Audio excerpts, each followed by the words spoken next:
अस्सलाम वालेकुम। अच्छा, उम्मीद है कि आप लोगों को पिछले लेक्चर्स की समझ आई होगी। तो अब आगे मज़ीद चैप्टर 2 का लेक्चर नंबर 4 आज मैं डिलीवर करूँगा। इसमें पहले हमने जो पिछले लेक्चर में देखा है, इसका लिंक मैं डिस्क्रिप्शन में भी डाल दूँगा। उसमें हमने एडिशन के बारे में सीखा था कि दो वेक्टर्स को ऐड कैसे करते हैं। तो अब हम इस टॉपिक में, इस लेक्चर में ये सीखेंगे कि वेक्टर्स को, किसी भी वेक्टर्स को स्केलर क्वांटिटी के साथ मल्टीप्लाई कैसे करते हैं।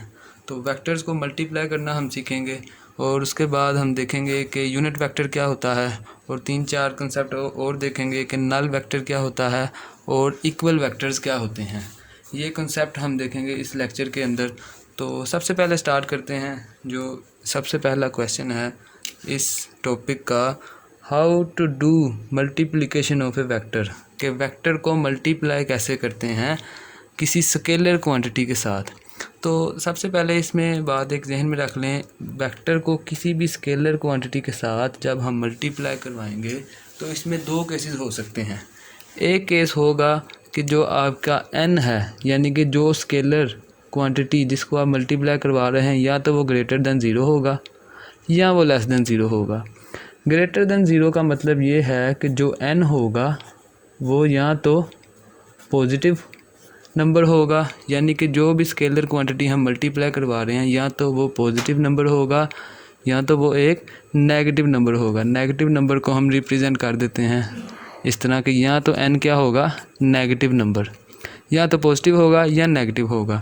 यानी कि लेट्स सपोज इधर मैं एक वेक्टर ड्रा करता हूँ कि एक केस इसका क्या हो सकता है कि लेट्स सपोज एक है वेक्टर a, ये हो गया वेक्टर a, जो कि लेफ़्ट से राइट की तरफ जो है वो एक वेक्टर है, उसका जो मैंने रिप्रेजेंट कर दिया उसको वेक्टर a से। अगर इसको मैं मल्टीप्लाई करवाता हूँ 6 के साथ, अगर किसी वेक्टर a को 6 के साथ मल्टीप्लाई करवा दिया जाए तो 6, क्योंकि अब पॉजिटिव नंबर है, 6 पॉजिटिव नंबर है, यानी कि इधर 6 क्या होगा, हमारा n हो जाएगा कि n क्या है, 6 है, जो कि एक पॉजिटिव नंबर है, तो ये फर्स्ट केस में आएगा। ठीक है। अगर इसी तरह अगर वेक्टर a है, एक वेक्टर a है, इसको मैं मल्टीप्लाई करवाता हूँ -6 के साथ, तो ये हमारा इधर n क्या हो जाएगा, -6। तो अगर वेक्टर a है एक, इसको अगर मैं 6 के साथ मल्टीप्लाई करवाऊँ तो 6 एक पॉजिटिव इंटीजर है, लिहाजा जब अब इस वेक्टर a की मैग्नीट्यूड 6 टाइम इंक्रीज़ कर देगी। अगर ये एक वेक्टर a है तो अब जो वेक्टर नया आएगा उसकी मैग्नीट्यूड 6 टाइम इंक्रीज़ होगी। इसको मैं कह लेता हूँ वेक्टर NA। तो अब इस वेक्टर का नाम आ गया वेक्टर NA। तो ये एक न्यू वेक्टर आ जाएगा, इसको मैं कह लेता हूँ, ये जो न्यू वेक्टर आया है इस वेक्टर को हम कह लेते हैं वेक्टर B। वेक्टर B किसके इक्वल आया, इस n को वेक्टर A से मल्टीप्लाई किया, एक न्यू वेक्टर आ गया, इस वेक्टर को 6 टाइम्स इंक्रीज़ कर दिया गया और एक न्यू वेक्टर आ गया, उसको हमने नाम दे दिया वेक्टर B का। तो स्केलर, तो ये ध्यान में रखें, जब भी किसी वेक्टर को मल्टीप्लाई करवाया जाता है किसी इंटीजर के साथ, किसी स्केलर क्वांटिटी के साथ, या तो वो इंटीजर पॉजिटिव होगा या क्या होगा, नेगेटिव होगा। अगर पॉजिटिव के साथ मल्टीप्लाई करवाएंगे तो डायरेक्शन में किसी किस्म का चेंज नहीं आएगा। ये वेक्टर भी लेफ़्ट से राइट था, ये वेक्टर भी लेफ़्ट से राइट था, जस्ट इसके साथ क्या हो गया, इसकी जो भी मैग्नीट्यूड थी ये अब इसकी मैग्नीट्यूड 6 टाइम हो गई, यानी कि जो वेक्टर B है वो है 6 इंटू वेक्टर A। तो अब देख लेते हैं, 6 की बजाय मैं इधर अगर छोटा भी कोई भी वैल्यू यूज़ कर सकता हूँ, 5, 3, 2 कोई भी यूज़ कर लेता हूँ। चलें, अब अगर -6 के साथ मल्टीप्लाई करवाते हैं तो ये एक दूसरा केस है। अब इसमें क्या होगा, इसकी मैग्नीट्यूड तो वही रहेगी, 6 टाइम इंक्रीज़ कर जाएगी, लेकिन डायरेक्शन क्या होगी, उलट हो जाएगी, क्योंकि ये माइनस का साइन क्या करता है, इस वेक्टर A को रिवर्स कर देता है। अब जो न्यू वेक्टर B आएगा वो किसके इक्वल आएगा, -6 A के, और इस माइनस के साइन ने क्या किया, पहले इसकी डायरेक्शन थी लेफ़्ट से राइट, अब इसकी डायरेक्शन क्या होगी, राइट से लेफ़्ट। तो आप जहन में रखें, जब भी किसी पॉजिटिव इंटीजर के साथ कोई वेक्टर मल्टीप्लाई होगा तो उसकी डायरेक्शन चेंज नहीं होगी, बल्कि उतने टाइम्स इंक्रीज़ या डिक्रीज़ कर जाएगी।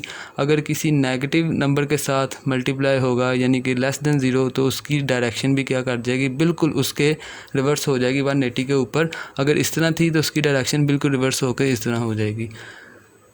ठीक है, उम्मीद है कि ये क्लियर हो गया कंसेप्ट। तो इसी तरह होता क्या है, जब किसी वेक्टर को स्केलर क्वांटिटी से मल्टीप्लाई करते हैं तो एक न्यू वेक्टर आ जाता है हमारे पास। तो ये थी इसकी मल्टीप्लिकेशन। उसके बाद एक कंसेप्ट देखते हैं कि व्हाट इज़ यूनिट वेक्टर। जिस तरह कि हमने कहा था कि वेक्टर्स के लिए दो चीज़ों का होना ज़रूरी है। एक क्या है, इसकी डायरेक्शन, और दूसरी चीज़ कौन सी थी, इसकी मैग्नीट्यूड। वेक्टर के लिए दो चीज़ों का होना ज़रूरी था, एक है उसकी डायरेक्शन और दूसरी क्या है, उसकी मैग्नीट्यूड। तो आप ये जहन में रख लें कि वेक्टर की डायरेक्शन को रिप्रेजेंट करने के लिए हम यूनिट वेक्टर का इस्तेमाल करते हैं। वेक्टर की डायरेक्शन को रिप्रेजेंट करने के लिए हम हमेशा क्या करते हैं, यूनिट वेक्टर का इस्तेमाल करते हैं, और मैग्नीट्यूड तो वैसे ही आ जाती है। ठीक है, तो लेट्स सपोज़ हम कह लेते हैं हमारे पास है एक वेक्टर ए। हमारे पास क्या है, एक वेक्टर ए। वेक्टर के ऊपर मैंने आपको कहा था इसके 3 मेथड होते हैं, हम इसके ऊपर एरो लगा लेते हैं। ये है वेक्टर ए। तो अब इसका मतलब इस वेक्टर ए के पास डायरेक्शन भी होगी और क्या होगा, इसकी मैग्नीट्यूड भी होगी। तो ये किसके इक्वल होगा, वेक्टर ए की मैग्नीट्यूड। मैग्नीट्यूड के साथ ऊपर ये लगाकर एरो, साथ ये ब्रेसेस लगा देते हैं। वेक्टर ए की मैग्नीट्यूड, एक तो होगी इसकी मैग्नीट्यूड, साथ डायरेक्शन को रिप्रेजेंट करने के लिए हम इसके साथ वेक्टर ए कैप लगा देते हैं।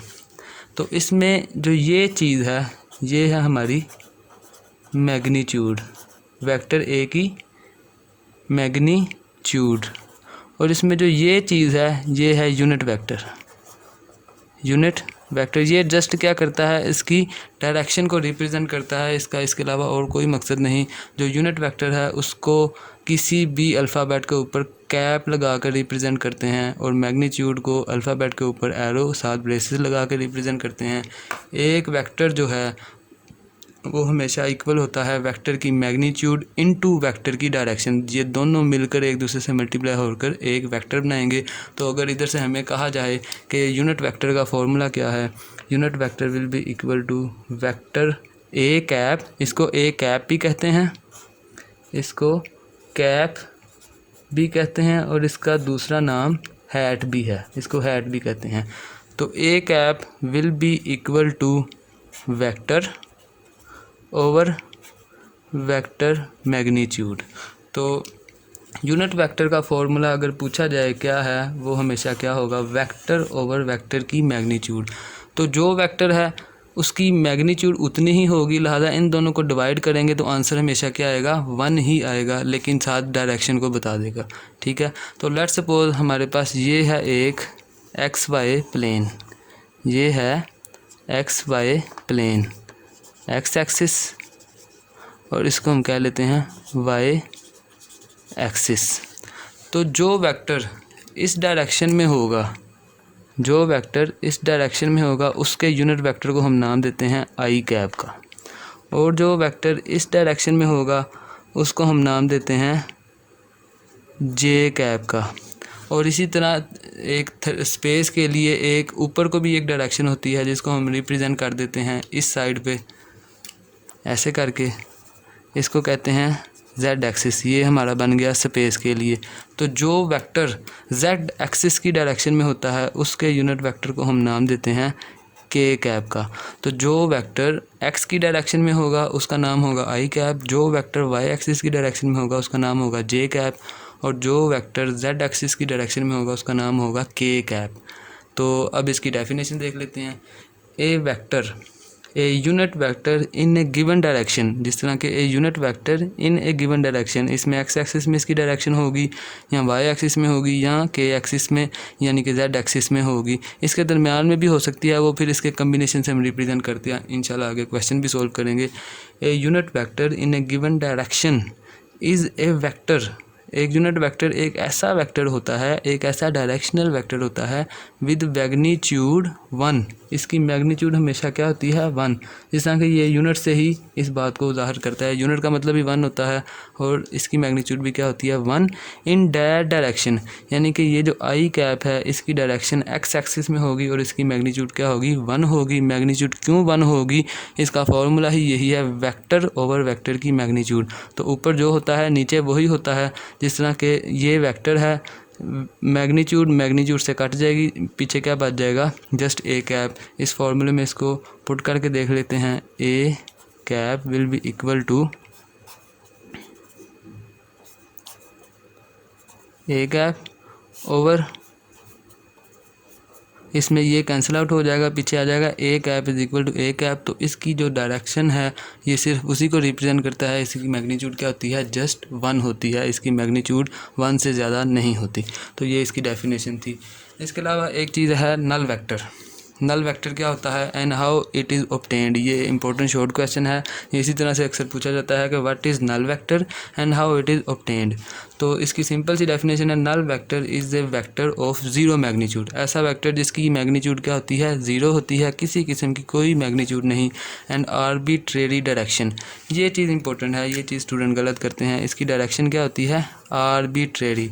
आर्बिट्रेरी का मतलब है कि लेट्स सपोज ये एक वेक्टर है, ये छोटा सा एक पॉइंट मैंने इधर लगाया, ये जो पॉइंट है अब इसकी डायरेक्शन ऊपर भी हो सकती है, राइट साइड पे भी हो सकती है, लेफ़्ट साइड पे भी हो सकती है, नीचे भी हो सकती है, जबकि इसकी मैग्नीट्यूड क्या है बिल्कुल 0, इसकी मैग्नीट्यूड कोई नहीं होगी। तो इसकी डायरेक्शन तो कुछ भी हो सकती है। तो इसलिए नल वेक्टर एक ऐसा वेक्टर होता है जिसकी मैग्नीट्यूड तो 0 होती है लेकिन उसकी डायरेक्शन क्या होती है आर्बिट्रेरी, उसकी डायरेक्शन कुछ भी हो सकती है, ऊपर नीचे लेफ़्ट और राइट कुछ भी हो सकती है। और इसको ऑब्टेन कैसे करते हैं, इसको ऑब्टेन करने का मेथड यही है कि एक वेक्टर को उसी के नेगेटिव वेक्टर में अगर ऐड कर दिया जाए तो आंसर क्या आएगा 0। लेट्स सपोज एक वेक्टर ए है, उसको उसी के नेगेटिव के साथ ऐड कर दिया जाए तो आंसर क्या आएगा 0। क्यों 0 आएगा, A minus A is equal to 0। तो ये नल वेक्टर की डेफिनेशन है। उसको ऑब्टेन करने का क्या मेथड है, ये है, ये बड़ा इंपॉर्टेंट शॉर्ट क्वेश्चन है। उसके बाद अगला क्वेश्चन है what do you mean y equal vectors, के इक्वल वेक्टर्स क्या होते हैं। ये बड़ा आसान सा कंसेप्ट है। लेट्स सपोज ये एक वेक्टर है, वेक्टर ए, ठीक है। इसी तरह का एक और वेक्टर कहीं भी पड़ा हुआ है, लेट्स सपोज इधर है, उसकी डायरेक्शन भी लेफ़्ट से राइट है, उसका नाम है वेक्टर बी। इस वेक्टर ए की डायरेक्शन भी लेफ़्ट से लेकर राइट की तरफ है, इस वेक्टर बी की डायरेक्शन भी लेफ़्ट से लेकर राइट की तरफ है। तो ये भी लेफ़्ट से राइट की तरफ है, वेक्टर बी भी लेफ़्ट से लेकर राइट की तरफ ही है। तो इनकी डायरेक्शन क्या है सेम है, और अगर इनकी मैग्नीट्यूड देखा जाए तो वो भी इनकी मैग्नीट्यूड भी क्या है सेम। तो लिहाजा वेक्टर ए और वेक्टर बी आपस में क्या हैं इक्वल वेक्टर्स, वेक्टर ए और वेक्टर बी आपस में क्या हैं इक्वल वेक्टर्स। तो डेफिनेशन भी इसकी देख लेते हैं, two vectors A and B, two vectors A and B are said to be equal, उनको इक्वल कहा जा सकता है if they have same direction, उनकी डायरेक्शन भी क्या हो सेम हो, एंड सेम मैग्नीट्यूड, उनकी मैग्नीट्यूड यानी कि वेक्टर्स की लेंथ भी क्या हो सेम हो। तो ऐसे वेक्टर को क्या कहते हैं इक्वल वेक्टर्स। तो इन वेक्टर्स को क्या कहते हैं इक्वल वेक्टर्स। तो अब इसमें टोटल इस लेक्चर में हमने 4 क्वेश्चन देखे हैं वेक्टर्स के हवाले से। ये सभी के सभी क्वेश्चन जो हैं बड़े इंपॉर्टेंट हैं, तो इनको गौर से सुनिएगा। इंशाल्लाह इससे नेक्स्ट लेक्चर में अपलोड करूँगा। इस चैनल को सब्सक्राइब भी करें, और अगर आपको लेक्चर्स की समझ आती है तो अपने दोस्तों को, बाकी स्टूडेंट्स को भी बताएं ताकि उनका भी फ़ायदा हो सके। तो अल्लाह हाफिज़, इंशाल्लाह मिलते हैं नेक्स्ट लेक्चर में।